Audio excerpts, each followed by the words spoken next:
সুপ্রিয় শিক্ষার্থীবৃন্দ, আসসালামু আলাইকুম। জাতীয় বিশ্ববিদ্যালয় কর্তৃক অনলাইন ক্লাসে তোমাদের স্বাগতম। আজকে আমাদের নির্ধারিত কোর্সটি ইকোলজি এবং আজকের নির্ধারিত বিষয়টি হলো ইকোলজিক্যাল সাকসেশন বা পরিবেশীয় অনুক্রম। আমি ডক্টর হোসনে আরা, সহযোগী অধ্যাপক, প্রাণীবিদ্যা বিভাগ, সরকারি ব্রজলাল কলেজ, খুলনা।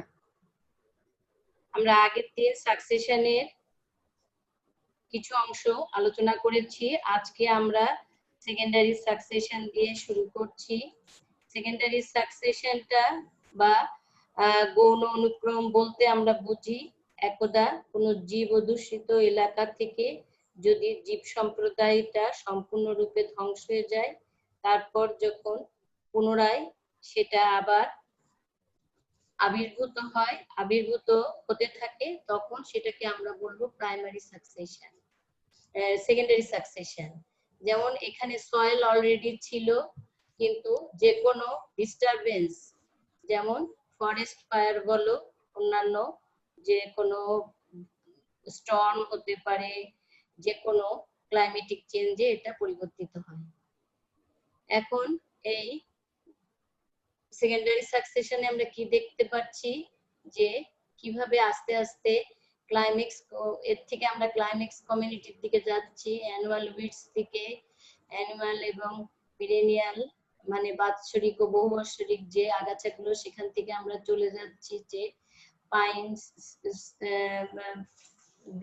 বৃক্ষের দেখছি, সেখান থেকে সিডিং হচ্ছে, সেখান থেকে প্রথমে, তারপরে সেখান থেকে পাইন বৃক্ষ থেকে পাইন বৃক্ষের বন, এপার থেকে আমরা ম্যাচিওর একটা ফরেস্ট দেখতে পাচ্ছি।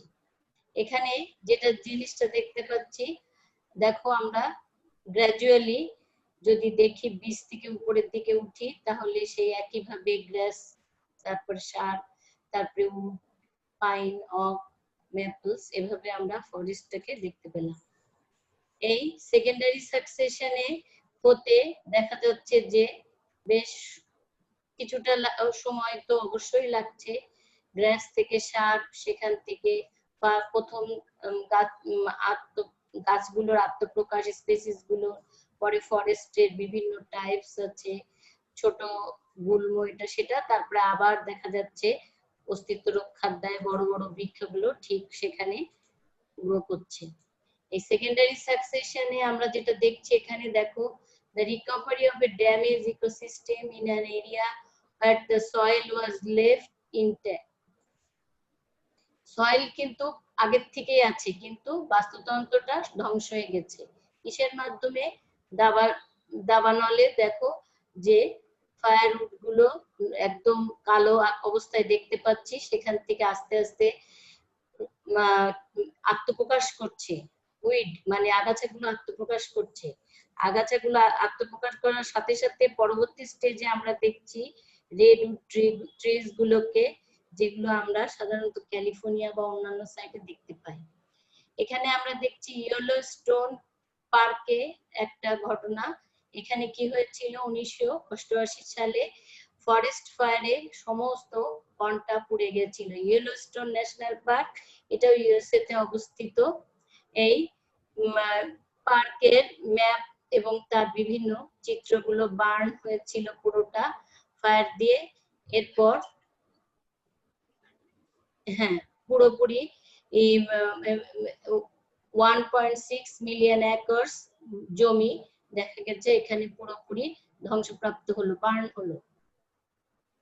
এখন 10 ইয়ার্স পরে 1998 সালে ওই ইয়েলোস্টোন পার্কের চিত্র এরকম এসে দাঁড়ালো। ও দেখা গেল সে একেবারে ধ্বংসপ্রাপ্ত বনে আমরা কি দেখতে পাচ্ছি, আস্তে আস্তে বৃক্ষরাজি আবার আসছে। এরপরে আমরা দেখছি ইয়েলোস্টোন পার্কে 20 ইয়ার্স আফটার, 20 বছর পরে আমরা কি দেখলাম 2008-এ, সেটা একটা অনেকটাই সেই অবস্থা থেকে উত্তরণ করে সুন্দর একটি অবস্থায় এসেছে। এরপরে আমরা চেরনোবিল দুর্ঘটনার কথাটা স্মরণ করতে পারি। চেরনোবিল ছিল তখন যেটা সোভিয়েত ইউনিয়ন ছিল ফরমার, মানে আগের, এটা 1986 সালে ঘটেছিল। একটা নিউক্লিয়ার পাওয়ার প্ল্যান্টে তাদের একটা দুর্ঘটনা ঘটেছিল। সেই দুর্ঘটনার ফলে রেডিও অ্যাক্টিভিটিটা মানে তেজস্ক্রিয় পদার্থটা একেবারে ছড়িয়ে পড়েছিল এবং সারা এলাকাকে বিপর্যস্ত করেছিল। সেই চেরনোবিল, দেখো এখানে মানচিত্র আছে যেটা বললাম আগে, surrounding town village had to be immediately permanently একেবারেই সেটা কি হলো, পরিত্যক্ত হয়ে গেল, একেবারে বসবাসের আর উপযোগী বা কোনো কিছুর উপযোগী থাকলো না। চেরনোবিলের এই ঘটনা পরে 20 ইয়ার্স লেটারে আমরা চেরনোবিলের চিত্র এরকম পাই। এখন যদি আমরা পন্ড সাকসেশনের দিকে যাই তাহলে এরকম একটা চিত্র দেখতে পারবো। পন্ড সাকসেশনে দেখতে পাচ্ছি 1840-এ পন্ড যখন নতুন তখন কি অবস্থা, তারপর 1870-এ আমরা আস্তে আস্তে দেখছি পলি জমতে শুরু করছে নিচে, এবং 1900 সালে, তারপরে 1930, 1960, 1990, আফটার 30 ইয়ার্স পরে আমরা বিভিন্ন চিত্র এখানে দেখতে পেলাম কিভাবে সাকসেশন ঘটলো।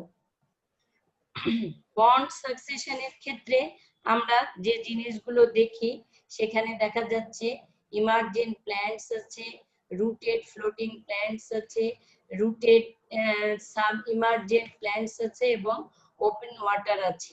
এই এলাকায় আমরা বিভিন্ন ধরনের চিত্রের মাধ্যমে আমরা এই এলাকাগুলোকে চিহ্নিত করেছি এবং দেখিয়েছি।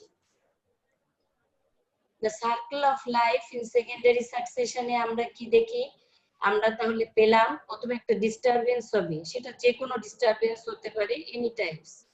সেখান থেকে আমরা বেশ কিছুদিন সময় অতিক্রান্ত হওয়ার পর আস্তে আস্তে কি পাবো, আবার গ্রাসিস পাবো।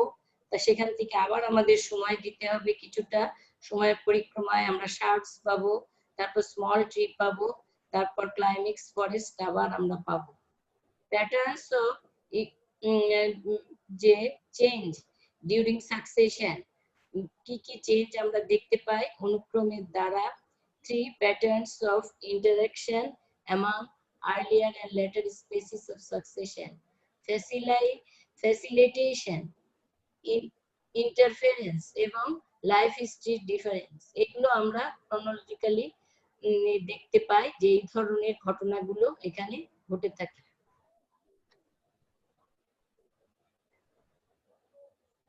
ক্রনিক প্যাচেস এখানে ঘটে এবং এর ফলে আমরা এগুলো আসি। এরপরে আমরা দেখছি যে সাকসেশন থেকে আমরা কি বুঝতে পারছি, প্রথমে প্রাইমারি সাকসেশন, পরে ঘটলো সেকেন্ডারি। প্রাইমারি সাকসেশনে কোনো কিছু নতুন করে সৃষ্টি হলো, বাস্তুতন্ত্রে একদম নতুন ফর্ম করে সবকিছু সৃষ্টি হয়, এবং এক্সাম্পল হচ্ছে new land created by volcanic eruption. তাহলে আগ্নেয়গিরির থেকে অগ্নুৎপাত থেকে নতুন ভূমি আসবে এবং সেখান থেকে নতুন কিছু সৃষ্টি হবে। কিন্তু সেকেন্ডারি সাকসেশনের ক্ষেত্রে রেস্টোরস প্রিভিয়াস ইকোসিস্টেম, মানে পূর্ববর্তী একটি বাস্তুতন্ত্র কিন্তু সেখানে থাকবে এবং সেটাই পুনর্গঠিত হবে। An area destroyed by fire, যে এলাকাটা এখানে আমরা বলেছি ভলক্যানিক ইরেপশন থেকে, এখানে বলছি যেটা অগ্নির থেকে বা আগুন থেকে বা দাবানল থেকে ডিস্ট্রয়ের মাধ্যমে আমরা পাই। তাহলে এখন প্রাইমারি আর সেকেন্ডারি সাকসেশনের মধ্যে যদি আমরা একটা ভ্যারিয়েন্স দেখি বা পার্থক্য দেখি সেটা কেমন, এখানে প্রাইমারিতে কোনো life begins with no life, আর এখানে রিমুভাল অফ এক্সিস্টিং বায়োটা।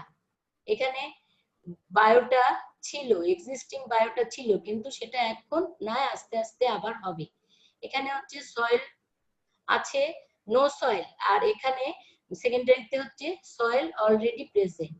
এখানে নিউ এরিয়া মানে একেবারে ভলক্যানিক আইল্যান্ড গুলো, আর ওখানে হচ্ছে এরিয়াটা পুরাতন ওল্ড এরিয়া। এখানে হচ্ছে লিচেন এবং মস কাম ফার্স্ট, লাইকেন এবং মস, আর এখানে সিডস আছে, রুটস আছে already present. Biomass is low, biomass is higher. এভাবে আমরা একটা ডিফারেন্স দেখতে পেলাম। ক্লাইম্যাক্স কমিউনিটির দিকে যদি আমরা আসতে চাই, মানে চূড়ান্ত পর্যায়ে আমরা ক্লাইম্যাক্স থেকে কমিউনিটিটা কিভাবে চূড়ান্ত পর্যায়ে গেল সেটার ক্ষেত্রে যদি দেখি তাহলে দেখা যাচ্ছে stable group of plants and animals that is the end result of the succession process. একদম অনুক্রমের শেষ ধাপে আমরা এসে এই ক্লাইম্যাক্সটা পাই, একটা স্থির অবস্থায়। এই স্থির অবস্থা তাহলে does not always mean big trees, এটা কি সবসময় বড় বৃক্ষ দিয়েই শুরু হয় না। যেমন প্রেরিতে আমরা কি দেখতে পাই, গ্রাসেস দেখতে পাই, ডেজার্টে আমরা ক্যাকটাস দেখতে পাই, এরকম বিভিন্ন কারণ এখানে ঘটে। দ্য ক্লাইম্যাক্স কমিউনিটিতে আমরা দেখতে পাচ্ছি a climax community is a mature stable community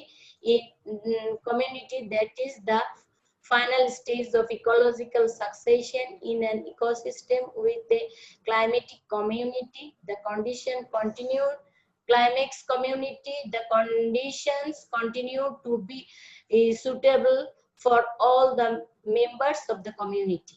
তাহলে এই অবস্থা যখন ক্লাইম্যাক্স কমিউনিটিতে আমরা পৌঁছাবো তখন সেটা একটা পরিপক্ক স্থির কমিউনিটি হবে এবং এটাই হবে একদম শেষ স্টেজ বাস্তুতাত্ত্বিক এই অনুক্রমে। এবং এখানে একটা আমরা যে মেম্বার্স গুলোকে দেখবো continue to be suitable for all members of the community, কমিউনিটিটা সমস্ত সদস্যের জন্যই উপযোগী হবে।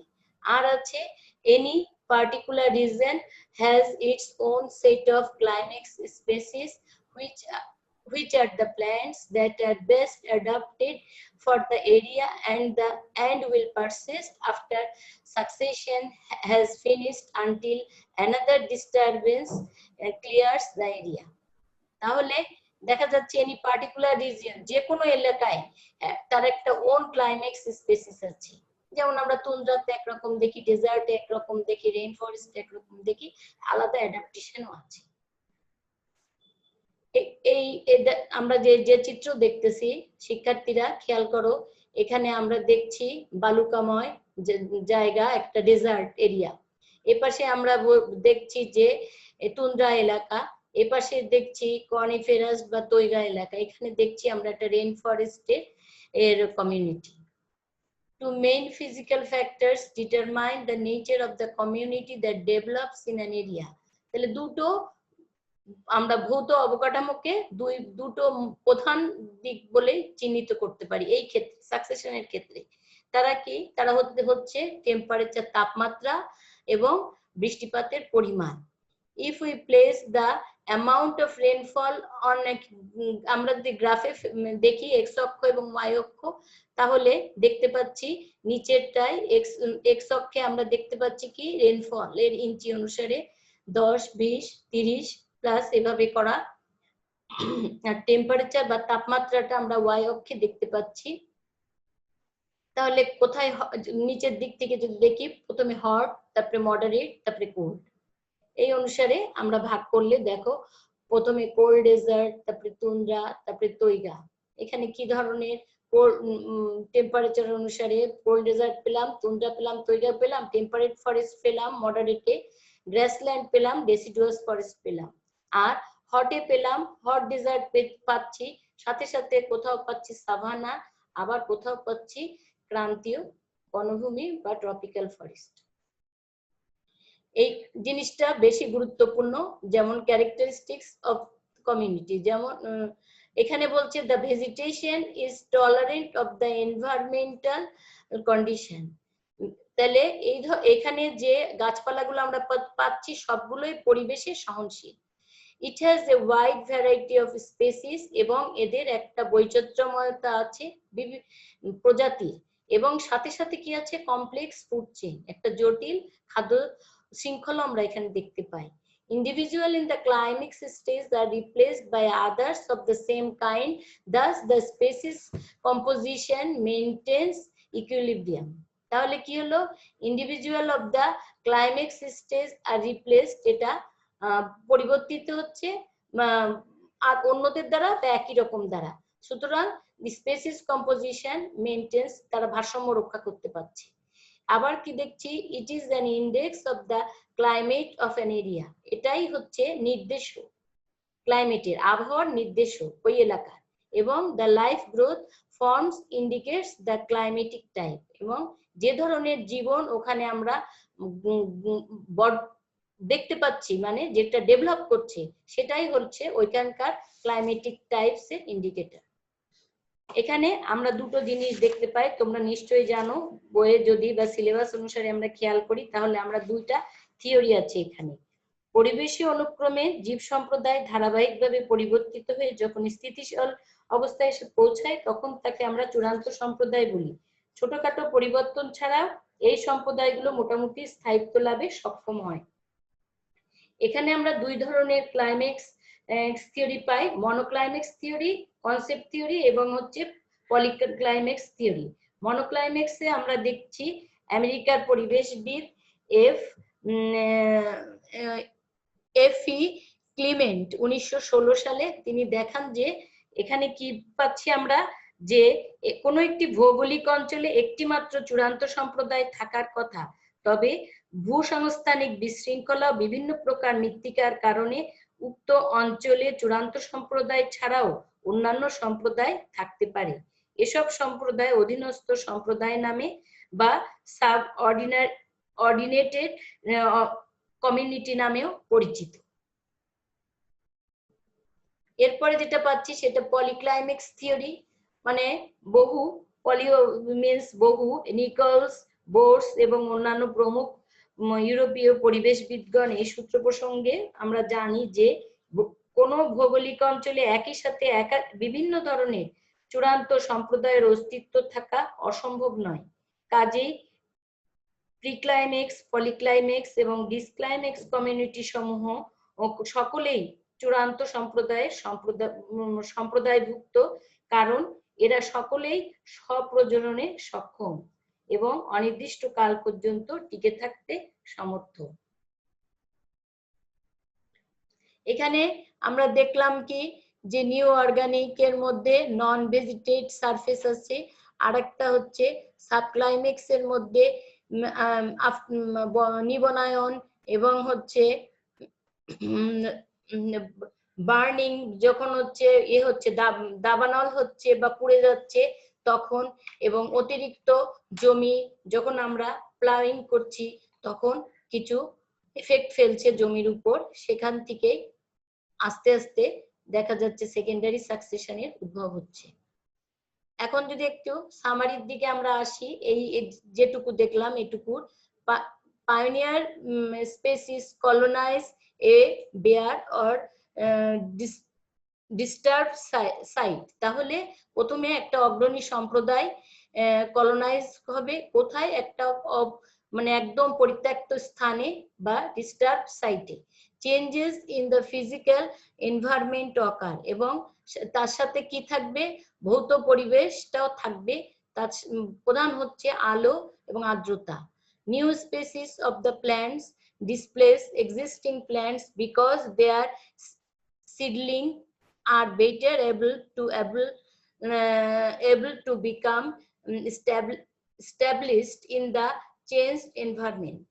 নতুন প্রজাতি, যেমন যদি আমরা উদ্ভিদের ক্ষেত্রে বলি, এটা ডিসপ্লেস হবে, এক্সিস্টিং হবে, আবার প্ল্যান্ট, নতুন প্ল্যান্ট আসবে বীজের মাধ্যমে, এবং বেটার, আরো নতুন এবং নতুন ভালো কিছু আসতে পারে, এইভাবে কি হবে, পরিবেশটা পরিবর্তিত হবে। Newly arriving species alter the physical condition often in way that enable other species to become established.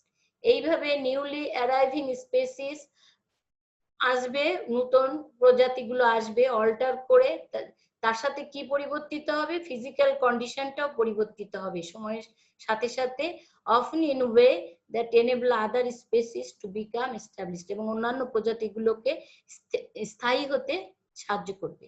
Animals come in with or after the plants they need to survive.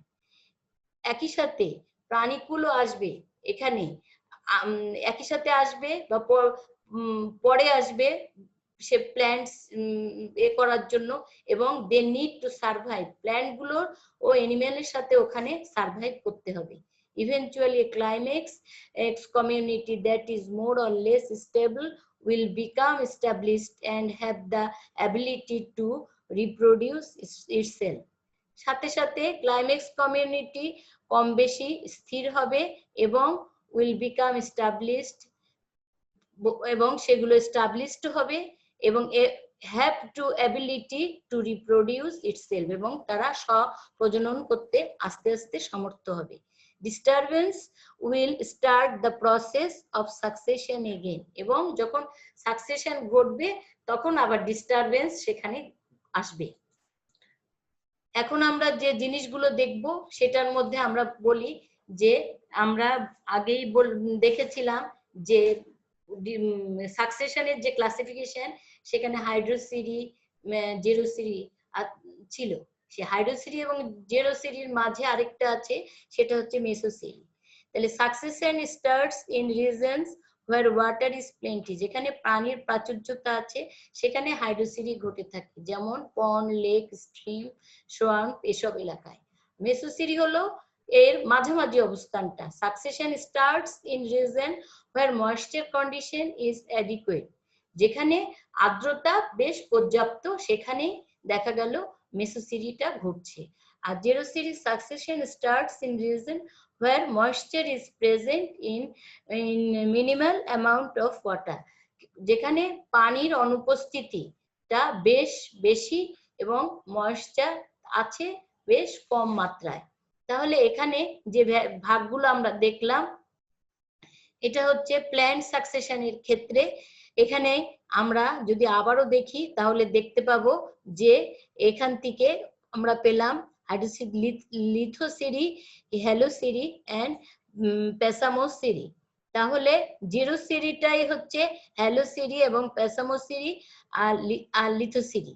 তাহলে এইভাবে প্রথমে হলো ইনহ্যাবিটিং অন এ ব্যারেন রক, তা initiating in a barren rock, তাহলে এখানে লিথোসিরিটা, তাহলে এখানে দেখা গেল সে রকের মধ্যে প্রথমে, তারপরেরটা হ্যালোসিরিতে আছে স্যালাইন ওয়াটার, আর এখানে আমরা লাস্টে যেটা দেখছি পেসামোসিরিতে এখানে দেখছি অন এ স্যান্ড, মানে বালির মধ্যে যেটা ঘটছে সেটা।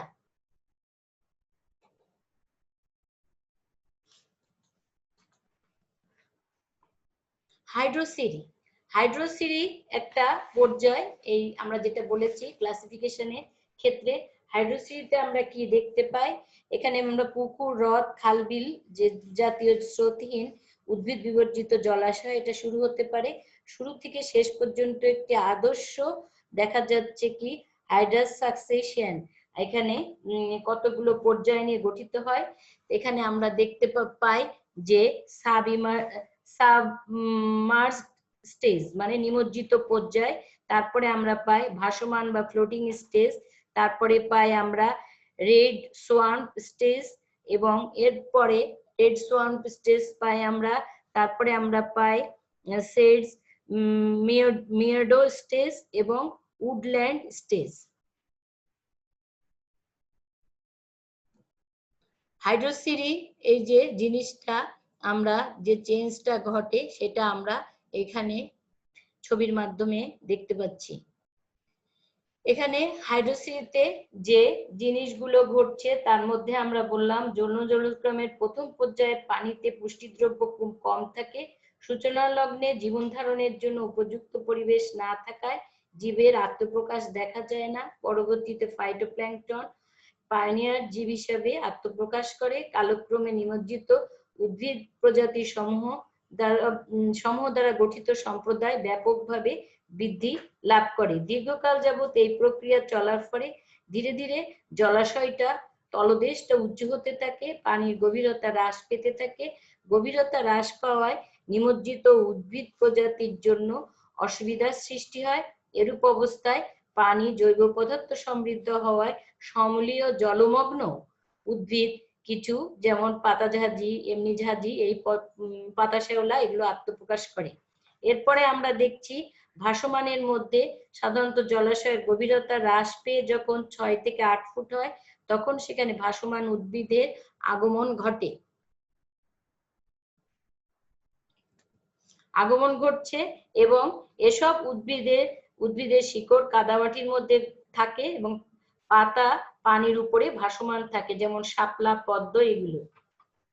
এরপরে স্টেজে আমরা ক্রমান্বয়ে অধিক এই পলিমাটি জমা অবস্থায় দেখতে পায় এবং জলজ উদ্ভিদের প্রশোধনের ফলে পানির গভীরতা তখন 1 থেকে 4 ফুটে নেমে আসে এবং নিবাসটি পরিবেশ ভাসমান জলমগ্ন উদ্ভিদের জন্য মোটেই উপযোগী নয়। এখানে আমরা নলখাগড়া, হোগলা ইত্যাদি দেখতে পাই এবং এখানে ফুসফুসধারী কিছু শামুক যেমন লেমিনিয়া, তারপরে অন্যান্য কিছু শামুক এখানে অস্তিত্ব রক্ষা করে তলদেশে, এগুলো দেখতে পাই। এরপরে দেখা যাচ্ছে যখন নিবাসটি সিক্ত ভূমিতে পরিণত হয় এবং বর্ষা মৌসুমে সেখানে 1 থেকে 2 ইঞ্চি পানি জমে, এই সময়ে এখানে মুথা বা কয়েক প্রকার তৃণজাতীয় উদ্ভিদের বিকাশ ঘটে এবং ফলে মাটি শুকিয়ে যায়, ঝোপঝাড়ের আত্মপ্রকাশ ঘটতে থাকে এবং নানা ধরনের শামুকের প্রাচুর্যতা ঘটে। এর ফলে কি হয়, বনভূমির আস্তে আস্তে বনভূমি গুল্ম ও ঝোপঝাড় বিশিষ্ট উদ্ভিদ হয় এবং সেটা আত্মপ্রকাশ করলো হাইড্রোসিরিতে। জেরোসিরির দিকে যদি আমরা যাই তাহলে আমরা জেরোসিরিতে কি দেখতে পাই, দেখো এখানে জেরোসিরি is a plant succession which occurs in condition limited by water availability or the different stages in a জিরাজ succession। এটা ওই সেই ডেজার্ট মরুভূমিতে যেটা ঘটে থাকে সেই জিরাজ সাকসেশনের মধ্যে এই জিনিসটা ঘটে। এখানে ওয়াটার অ্যাভেইলেবিলিটিটাও আস্তে আস্তে ডিফারেন্স হতে থাকে হাইড্রোসিরির সাথে।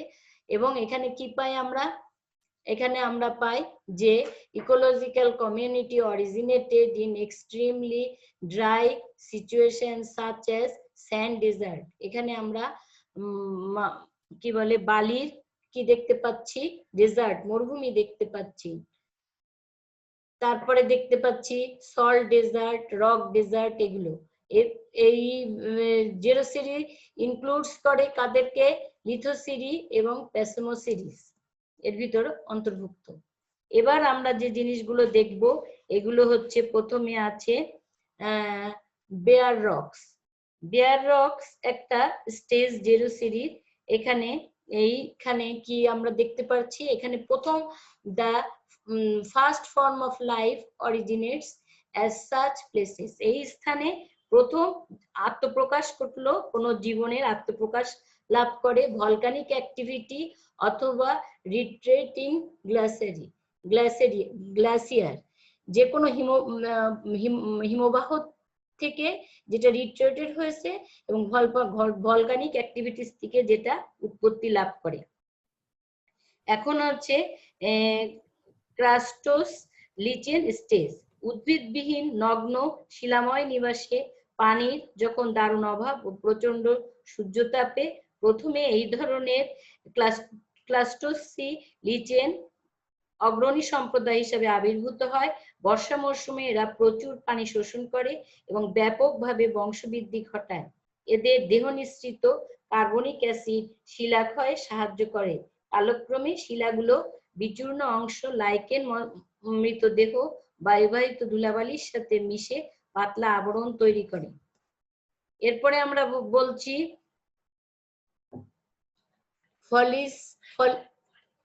ফলিওস লিচেন স্টেজ। ক্রাস্টোস লিচেন প্রতিক্রিয়ায় শিলার উপরিভাগে মৃত্তিকার পাতলা স্তর গঠিত হলে সেখানে পত্র সদৃশ্য লাইকেন আবির্ভাব ঘটে এবং দেখা যাচ্ছে কি এসব লাইকেনে বৃন্ত সদৃশ্য অংশ মাটির সাথে যুক্ত থাকে এবং পত্র সদৃশ্য অংশ মাটির উপরে প্রসারিত হয়। এই যে আমরা আগে যেটা বললাম, ক্রাস্টোস লাইকেনের নিচে চাপা পড়ে থাকায় কিছুটা অসুবিধার সম্মুখীন হয়ে অবশেষে দেখা যাচ্ছে এখানে মৃত্যুবরণ করে। এরপরে মস স্টেজ। এই নিবাসে জৈব পদার্থ সমৃদ্ধ মৃত্তিকার পাতলা স্তর গঠিত হয়। কিছু মরুজ মস বর্ধন অনুকূল পরিবেশ পেয়ে থাকে। এরপরে আছে হার্ব স্টেজ। মসের ব্যাপক বর্ধনের কারণে অধিক মৃত্তিকা সঞ্চয়ের মধ্য দিয়ে নিবাসে আরো পরিবর্তন আসতে থাকে। ফলে প্রথম পর্যায়ে ক্ষুদ্রকার বর্ষজীবী মরুজ বিরুদ্ধ উদ্ভিদ প্রজাতিগুলোর আগমন ঘটে। শার্প স্টেজে দেখা যাচ্ছে এই পর্যায়ে গুল্ম জাতীয় বহু বর্ষজীবী কাষ্ঠল উদ্ভিদ যেমন অ্যাকাশিয়া ইত্যাদির আগমন ঘটে। এছাড়া আছে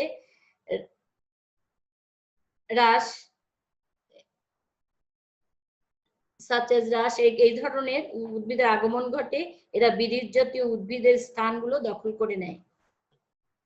এবার এগুলোর থেকে আমরা কি পাই, যে পরিবেশ changes in environment favours colonization of tree species। এর থেকে আবহাওয়ার পরিবর্তনের সাথে সাথে বৃক্ষগুলো একত্রিত হওয়া বা সমাবেশিত পাশাপাশি হয়ে কলোনাইজড হয় ট্রি স্পেসিস গুলো, এবং এই ট্রি স্পেসিস গুলোকে আমরা একত্রিত ভাবে আস্তে আস্তে পেয়ে থাকি এই ধরনের আবাসে। এরপরে আমরা পাই ক্লাইম্যাক্স স্টেজ। ক্লাইম্যাক্স স্টেজে গুল্ম জাতীয় উদ্ভিদের প্রতিক্রিয়ায় সুগঠিত মৃত্তিকায় বৃক্ষ প্রজাতির উদ্ভব হয়, ফলে বৃক্ষের ছায়ার কারণে গুল্ম সম্প্রদায় ধীরে ধীরে বিতাড়িত হতে থাকে এবং এই স্থলে বৃক্ষ প্রজাতি সমৃদ্ধ একটি প্রাকৃতিক বন আমরা গড়ে উঠতে দেখি। এখানে আছে সাকসেশনের কিছু থ্রেড বা ভীতির কারণ। এখানে একই সাথে আমরা পায়োনিয়ার হিসেবে গ্রাস পেলেও পরবর্তীতে আমরা আগাছার আধিক্য দেখতে পাই, এবং ব্রাশ লাইক যে এগুলো উদ্ভিদগুলো, এগুলো সারগুলো এখানে কণ্টকাকৃতির এখানে আস্তে আস্তে পরিণত হয়।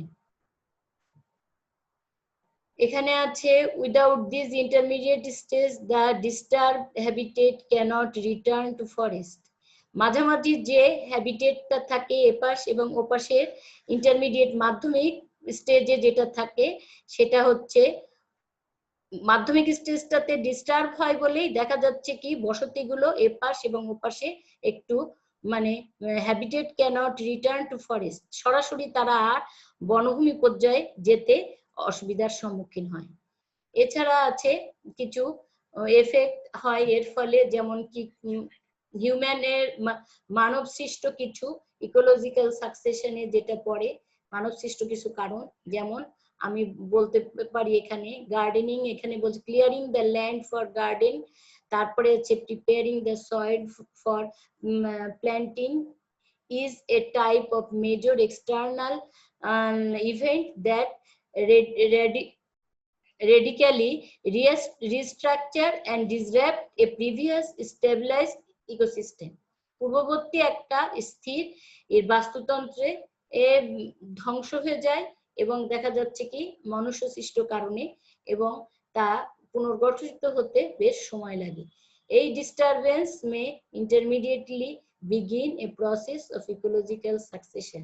এই ধরনের যদি ডিস্টারবেন্স থাকে তাহলে কি হয়, আবার সেখানে ইকোলজিক্যাল সাকসেশন সংগঠিত ইমিডিয়েটলি দ্রুততার সাথে সেখানে আবার আসতে পারে যে কোনো একটা বিপর্যয় থেকে আবার। তাহলে এখানে আমি বলেছি does ecological succession ever stop, এটা কি কখনো বন্ধ হবে? We must recognize that any ecosystem, no matter how inherently stable and persistent, could be subject to massive external disruptive force। তাহলে ফায়ার বা স্টর্মের কারণে যদি এই বনভূমি একবার ধ্বংস হয় তারপর সেখান থেকে স্টেবল হতে বেশ কিছুটা সময় চলে যায়, সেই জন্য দেখা গেল ইকোলজিক্যাল সাকসেশন ঘটতে থাকে, আবার পুনরায় ঘটতে থাকে, এবং এটা random or potentially catastrophic events are possible. It is not absolutely accurate to say that succession has stopped। সুতরাং আমরা বলতে পারি না যে অনুক্রম কখনোই বন্ধ হবে, এটা যে কোনো কারণে এটা আবার র্যান্ডমলি যে কোনো বিপর্যয় থেকে এটা যে কোনো ভাবে আবার ঘুরে আসতে পারে। এটাই আমি এটা সময়ের সাথে আমি এটা যেটা বলা হয়েছে জিওলজিক্যাল টাইম, আমরা ভূতাত্ত্বিক যে সময় স্কেল দেখি, যে যা দেখি, এবং ক্লাইমেটের যে কন্ডিশন পূর্ববর্তী এবং আজকের দিনের এবং ভবিষ্যতে যেটা কল্পনা করা যায়, fundamental aspects of an ecosystem change, অবশ্যই বাস্তুতন্ত্র আবারও দেখা যাচ্ছে কি পরিবর্তিত হতে থাকবে এবং হচ্ছে। The geological time scale change are not overstable in our ecological time, but their fundamental existence and historical reality cannot be disputed. তাহলে দেখা যাচ্ছে জিওলজিক্যাল টাইম স্কেল পরিবর্তনের সাথে সাথে, সময় পরিবর্তনের সাথে সাথে যে কোনো পরিবেশেরও পরিবর্তন হয় সময়ের সাথে, এবং দেখা যাচ্ছে ফান্ডামেন্টাল যে ভিত্তিগত আমরা যে এক্সিস্টেন্স গুলো এবং হিস্ট্রি যদি আমরা ঘাটি, রিয়েলিটি যদি ঘাটি, বাস্তবতা যদি ঘাটি, তাহলে দেখা যায় যেটা পরিবর্তিত হয়েছে এবং হচ্ছে।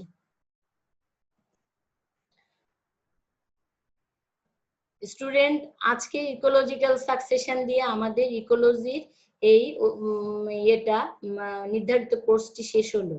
কিন্তু শেষ হলেও আমার তোমাদের উদ্দেশ্যে দু একটি কথা যা আছে, আমি যে জিনিসগুলো তোমাদের দেখালাম, যে লেকচারগুলো তোমাদের সাথে শেয়ার করলাম, সেগুলো আমি সাহায্য নিয়েছি যে সমস্ত বুকে মানে বইয়ের, সেগুলো হচ্ছে প্রাণী পরিবেশ তত্ত্ব, প্রফেসর কে এম আওরঙ্গজেব, প্রাণী পরিবেশ তত্ত্ব, পরিবেশ তত্ত্ব যে সেলিমা এবং সেলুর, এদের বই আছে, এবং আছে ইকোলজি ও পরিবেশ দূষণ, সেটা হচ্ছে প্রফেসর শাহ আহমেদ নবীর বই। এছাড়াও আছে মেইন যে বইটা, সেটা হলো ইপি অডামের ফান্ডামেন্টাল অফ ইকোলজি। আমরা এই বইগুলোর যদি সাহায্য নিই এবং এই বইগুলো যদি আমরা এর সাথে দেখি বা দেখার চেষ্টা করি, তবেই আমাদের ক্লাসটি আমাদের গ্রহণ উপযোগী হবে। আশা করি তোমরা ধৈর্য সহকারে আমার সাথে সহযোগিতা করায় আমার ক্লাস নেওয়ার উৎসাহটা বেড়েছিল, এবং তোমাদের সহযোগিতায় আমি ক্লাসগুলো সুসম্পূর্ণভাবে নিতে পেরেছি। তোমরা সকলে ভালো থাকো, এবং তোমাদের সবার সর্বাঙ্গীন মঙ্গল কামনা করছি। খোদা হাফেজ। Thank you.